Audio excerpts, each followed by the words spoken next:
Hello there, ladies and gentlemen, and welcome back to Scrap Mechanic. Now, been a while for a while because I want to play other stuff. I also have been working a bit on the May mod. Actually, well, I've been trying to make models, but I don't have any inspiration. So, I've kind of been stuck on that. But I wanted to come back to playing some more survival because I made a nice little farm design. It's an automated farm, and I have actually placed it right in front of me. That's because, well, it's more or less going to operate while I'm away from home or from the base. In which times the crops will grow, and when I come back, it will actually harvest them. Well, it's more because the crops can grow while you're away, but the blocks don't actually do stuff, I believe. Which means that it's only operating when you're back. So you should actually try to get back as often as you can. But you know, it's a nice little thing to have because, well, as you can see already, it's gotten two full stacks of tomatoes. So yeah, it's doing quite well. It's done like 3 harvests now. Now, um, this I'd like to show you guys how to make it. And it's actually quite cheap. Like, I've seen people make one that had like 2 chests, and they were rotating around, or they only had like 7 plots of land. This one utilizes the full 9 plots of land, so you use the full 9 plots. As well as it only uses 1 chest, which is quite expensive. You will need 2 sensors and a bit of logic to use it. This is to prevent it from over using your seeds or using more water than necessary, as well as 2 vacuum pumps for the thing itself. And to collect the water, I just have a water tank over here. But usually you already have a water tank set up somewhere to get the water for your upgraded metal, so I just use this one. It uses less water than it can collect, so that is a bonus. Because you can just take water from this and not worry about the farm running dry. Yeah, I wanted to show you how to build it. You can probably see how to do so from this thing, from it yourself. But actually, I'll well, I'll go ahead and dismantle it, and I'll show you. And when I do, I'll come back and show you how to build one yourself.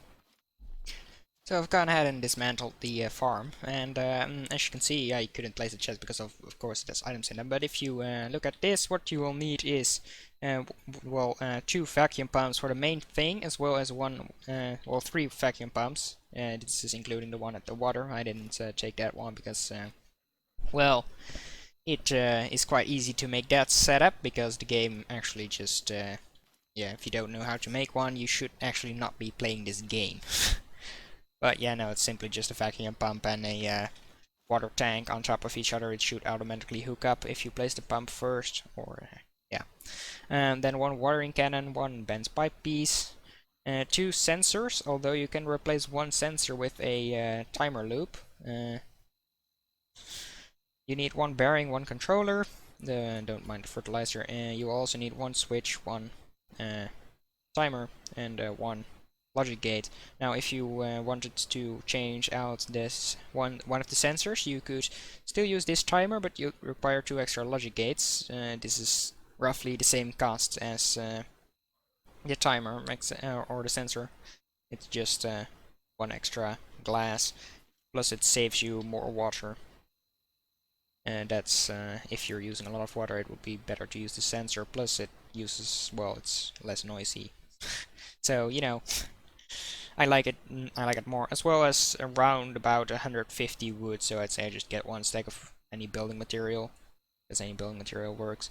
Now, of course, you also need 9 plots of land and at least 1 stack, I'd say, of seeds.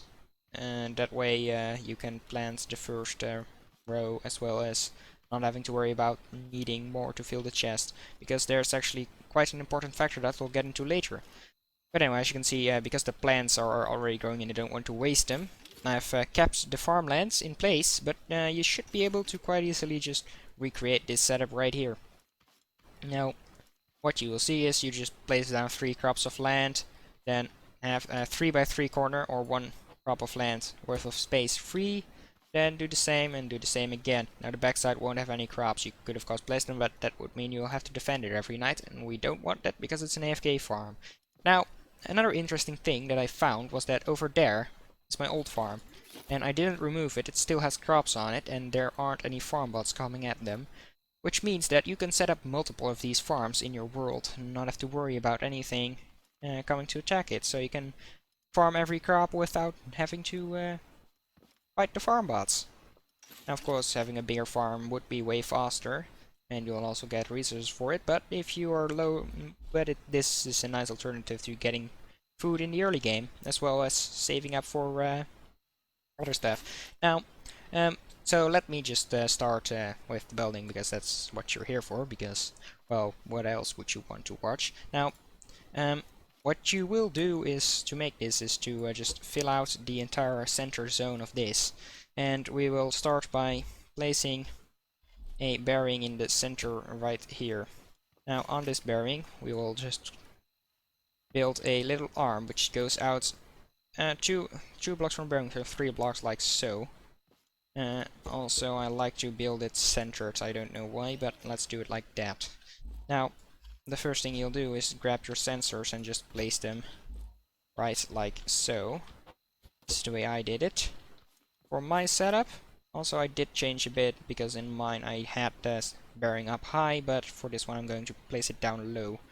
Now then, what you'll do is you'll just have to go up a couple of blocks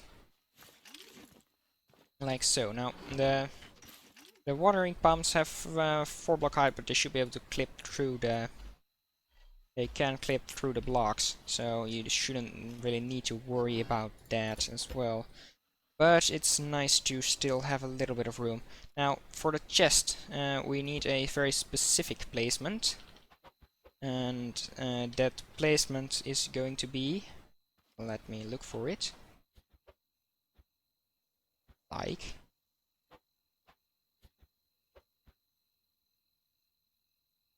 You see?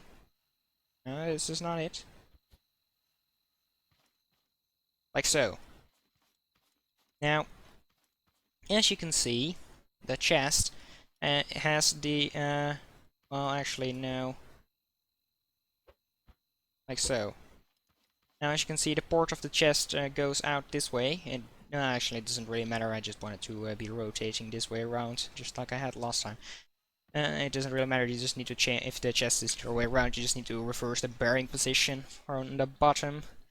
But anyway, so yeah, this just means that it will first harvest, then plant, and then water. You can also just reverse the order of the things. But anyway, you'll just have to place one of these boys right there, and it will. This one will be the one that is going to plant. Now, on the last one I did have it higher, and it's aesthetically better. So actually, let me quickly raise this up one more. 1, 2, 3, 4, 5, 6, 7, 8. Just put it up 8 or something. Can always change it later on. And I should still have the rotation somewhere. Should be that one, yes. Now, what I will be looking for on the height is something like this. And I can just take these blocks back because they're technically not used. And then I can place the one right there and one. And I can have the bent pipe piece right there to take out the stuff. You know, you'll see it drags it out, but it won't actually use it. That's because actually the crops are done, so you can see how it harvests in just a bit.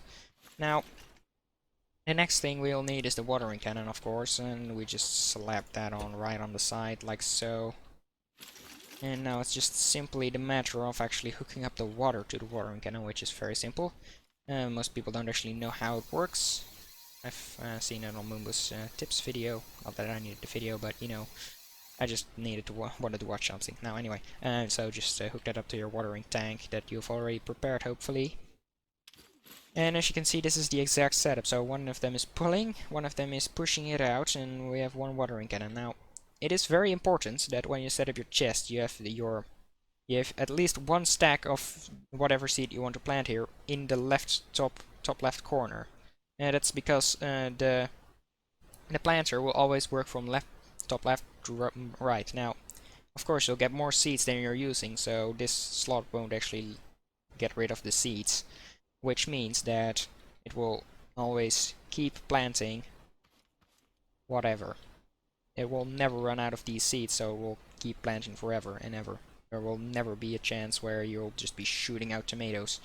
Now, if that does ever happen, you're kind of screwed, but it should eventually switch back to seeds. So, you know, you should be fine to just leave it running.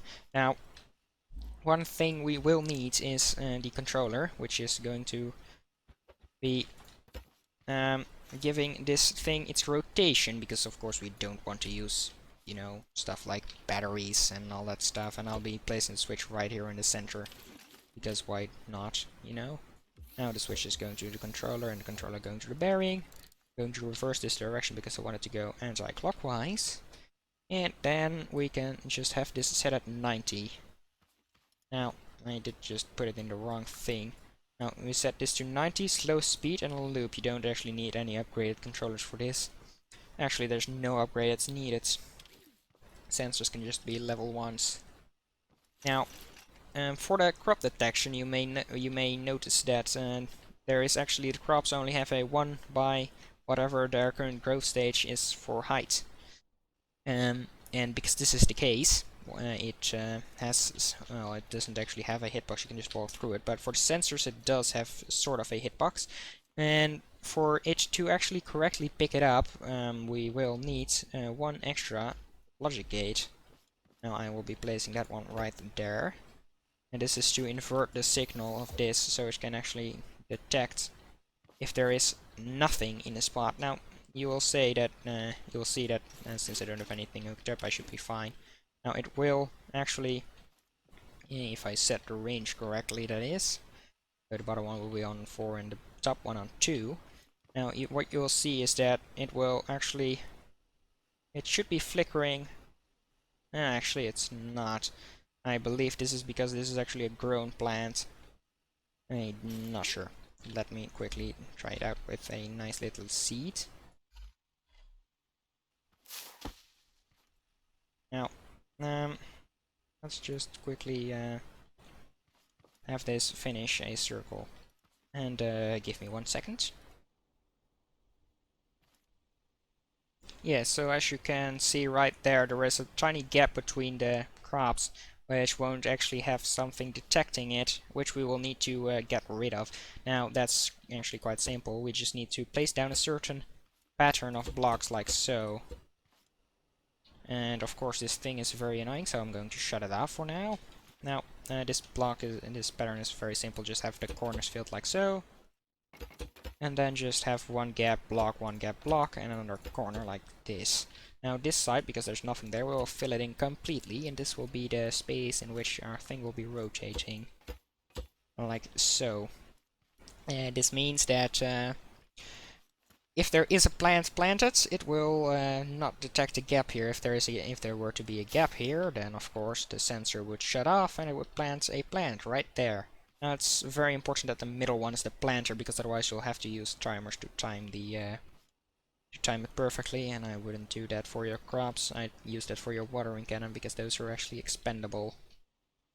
Now again, what I said was now of course we're not done yet. We will need to set up the watering as well as the planting. Now for the planting, it's very simple. We just hook this up right there. And we'll see it plant this plot of land in a bit, as well as pick up the stuff. Now, for the harvesting, it's very easy. We just do this. Just hook up the switch to it. And that way it will just grab anything. Like, harvesting is just automatically on the clock somehow, but planting isn't. Which I can understand, but it's not very handy. And actually, it's better to not have it on the timer, because you can actually get rid of your entire chest if you're not careful with it. So, you know, it's actually a good thing that that's not a thing. Now let me just quickly put these seeds back in here. Now then, as you can see, since we have the harvesting and planting done, the only thing we'll need is to get the water done, and for this we have this extra sensor. We just hook that up right to that. Well, actually, no, we don't. We just have an extra sensor, like so. Run it right there, take it to that, and set the timer to 1 second. And this should complete your watering setup. Now, for the last thing that I need to do is, of course, this sensor isn't detecting anything, so we can raise this edge up one more block.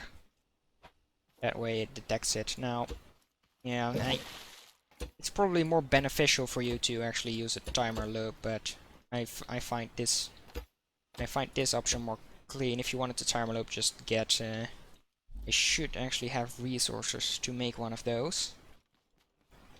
So I can quickly demonstrate how that would work. Now, if you wanted to make a timer loop for this, what you do is get 2 extra logic gates instead of the sensor.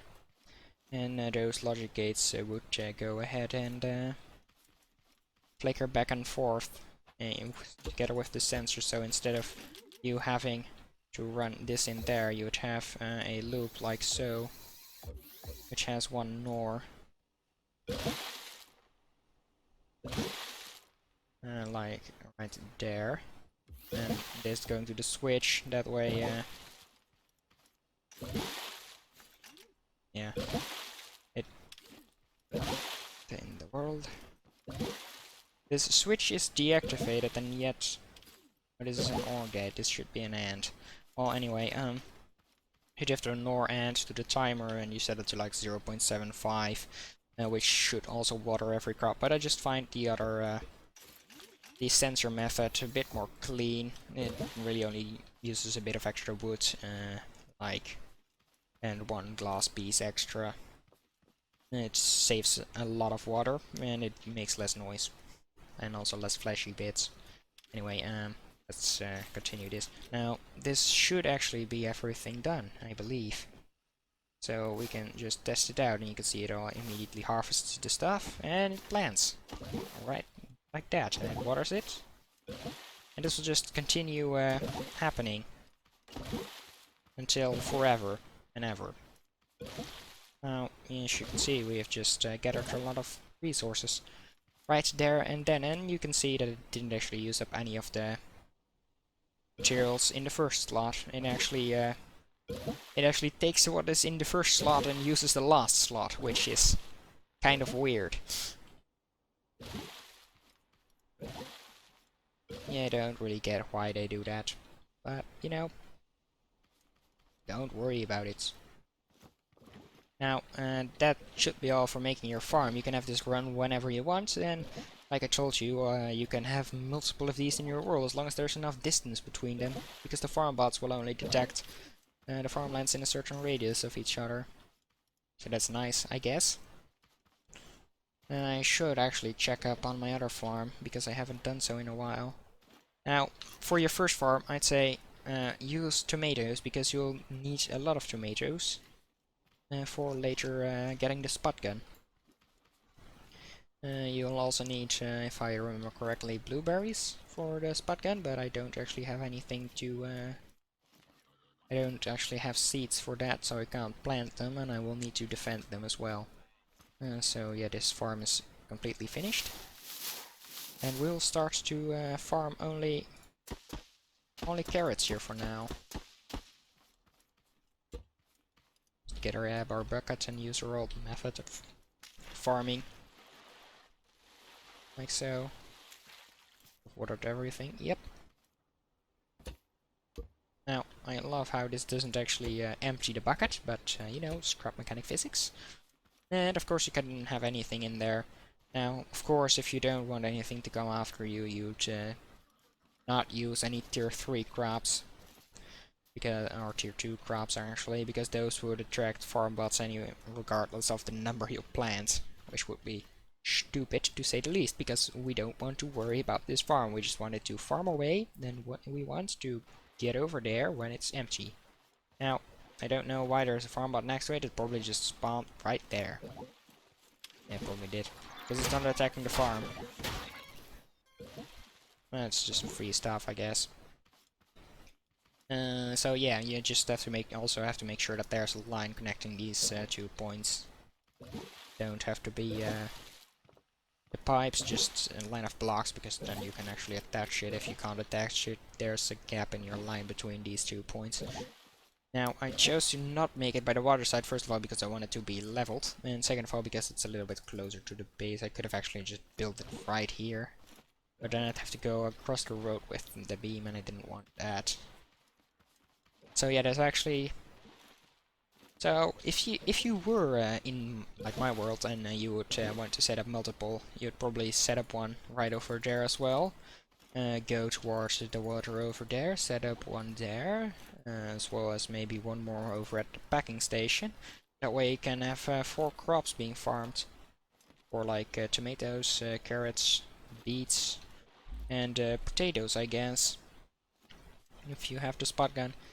Now I guess I'll be switching this over to being a spot farm when I have the spot gun, so I can have a constant supply of ammunition, which would be great to have. But anyway, I think that's enough for this video, because you came here to see me build my take on the automatic farm. You may have seen these from other people. They use 2 chests. This one is a little bit cheaper. It only uses 1 vacuum pump, or it only uses 1 chest. The same amount of vacuum pumps, of course. It just uses 1 extra pipe, but those aren't actually as expensive as a chest, so I'd say use this one. It has a little bit less storage space, and also you don't actually have to port over the seeds from chest to chest, which means it can go on indefinitely, instead of you having to put the seeds in the other chest, which is also a bonus, I guess. Yeah, so that's it for this video. I hope you enjoyed, and bye.